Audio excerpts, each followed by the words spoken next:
ভারতবর্ষ সহ বিভিন্ন বিদেশ, ইংল্যান্ড, আমেরিকার যে দেশেই বলুন, পুরো ওয়ার্ল্ড এই মুর্শিদাবাদ জেলাকে চিনত। সেই মুর্শিদাবাদ জেলাকে এই বর্তমান শাসক দল আর বিজেপি সরকার মিলিতভাবে লেবারের কারখানায় পরিণত করে দিয়েছে। আর আমার আজ ঘরের ছোট ভাই বোনরা লেখাপড়া করে তারা চাকরির অভাবে পেটের খিদায় আজকে দিল্লি, বোম্বে, ইউপিতে কাজে যাচ্ছে এবং সেখানে যে যদি ঘটনার কবলে পড়ছে, তার শরীরটা, তার বডিটাও তার মা বাপের কাছে যে ঠিকঠাক পৌঁছাচ্ছে না।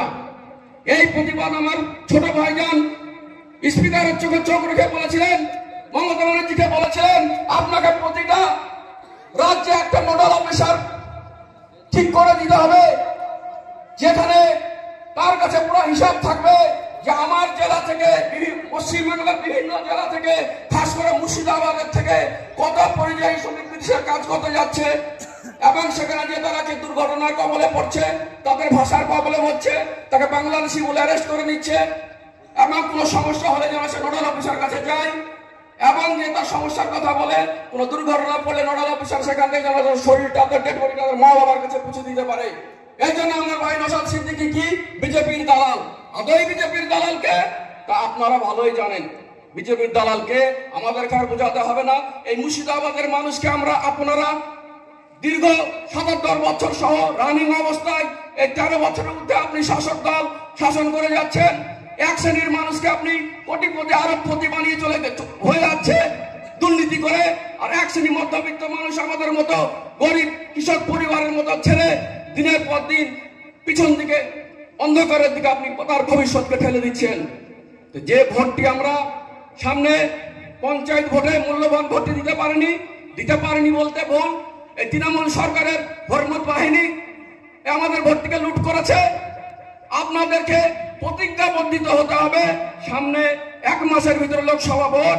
আমাদের এই ভোটটি এমন একটি ব্যক্তিকে দেব, যে ব্যক্তি সে ইন্ডিয়ান সেকুলার ফ্রন্ট হোক আর যাই হোক, তিনি আপনার কথা, আমার বিধবা মায়ের কথা, আমার বেকার যুবক যুবতীর কথা, আমার এই মুর্শিদাবাদের সমস্যার কথা যেন দিল্লিতে গিয়ে যে সরকারি থাক, সেই সরকারের স্পিকারের চোখে চোখ রেখে আমাদের সমস্যার কথা বলতে পারে এমন একটি প্রার্থীকে, ইন্ডিয়ান সেকুলার ফ্রন্টের একটি এমন সৎ ব্যক্তিকে, নওশাদ সিদ্দিকীর মতন এমন একটি ব্যক্তিকে এখান থেকে জিতিয়ে পাঠাবো, সে আমাদের কথা বলবে, আপনার কথা বলবে, আমার মা বোনের কথা বলবে, আমার বেকার যুবক যুবতীর কথা বলবে, আমার কৃষকের কথা বলবে।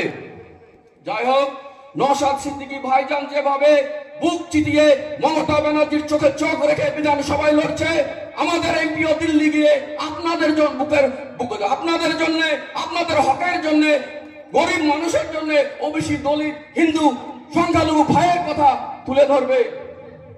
তাই মূল্যবান ভোটটি আপনার বিভিন্ন রাজনৈতিক দলের নেতাকে দেখেছেন, যখন ভোট আসে আপনাদের দুয়ারে দুয়ারে ঘুরে, ভোট চলে গেলে তারা দেখা পাওয়া যায় না। আপনারা এখান থেকে গত 5 বছর আগে এমপিকে পাস করে আপনি দিল্লি পাঠিয়েছিলেন, কোনোদিন আপনার এলাকায় সে এমপিকে দেখেছেন? আপনার সুখ সুবিধার কথা শুনতে তাকে দেখেছেন? দেখেননি। তাহলে ভাই ও সামনে যারা বাবারা বসে আছেন, বোনরা বসে আছেন, ইন্ডিয়ান সেকুলার ফ্রন্ট তথা আইএসএফ আপনার কাছে একটাই অনুরোধ করবে, আপনি একবার আইএসএফ এর এমপিকে এখান থেকে দিল্লি জিতিয়ে পাঠান, একবার সুযোগ দেন, এই মুর্শিদাবাদের পরিবর্তন আনবো, আমরা কথা দিয়ে যাচ্ছি। আর মুর্শিদাবাদের মানুষ কে এত বোকা বানিয়ে রেখেছে। আমি একটা মুর্শিদাবাদ বাসী হয়ে, আমি একজন এক্স ফৌজি, আমার এই রাজনীতি করার কোনো প্রয়োজন পড়ে না, কিন্তু তবু আমি রাজনীতিতে এসেছি। আমাকে খারাপ লাগে মানুষকে কিভাবে বোকা বানিয়ে যাচ্ছে ৭৭ বছর ধরে, কারণ আমরা সংখ্যালঘু বলে আমাদের উপরে এই পরিকল্পিত ভাবে আমাদেরকে পিছিয়ে রাখা হচ্ছে। আজকে যদি আমাদের ছেলেমেয়ের হাতে কলম খারাপ ধরে দেয়, তাদেরকে শিক্ষিত করে দেয়, দলিতের ছেলে যদি শিক্ষিত হয়ে যায়, তাহলে তো তোর আর বোম বাঁধবে না, তোর আর গোলামতি করবে না, সে তো হকের কথা বলবে, সে তো চাকরির কথা বলবে, সে তো কলকারখানার কথা বলবে। অনেক ভাবনা চিন্তা করবেন, আপনাদের মূল্যবান ভোটটি খুব চিন্তা ভাবনা করে দিবেন। এখানে আপনার আমার সহ আমার পুরো পরিবার, আমার ছেলে মেয়ে, আপনার ছেলে মেয়ে, তার ভবিষ্যৎ, তার প্রজন্ম জড়িয়ে আছে। সামনে আমরা বর্ডার লাগোয়া বাসিন্দা মুর্শিদাবাদের লোক, আপনারা জানেন 60 কিলোমিটার পর্যন্ত বর্ডার সিকিউরিটি ফোর্সের আন্ডারে হয়তো দিয়ে দিয়েছে। সামনে আমাদেরকে লক্ষ্য রাখতে হবে, আমাদের যাতে কোনো রকম বিপদে আপদে না পড়ি। আমাদের হয়ে যিনি কথা বলবেন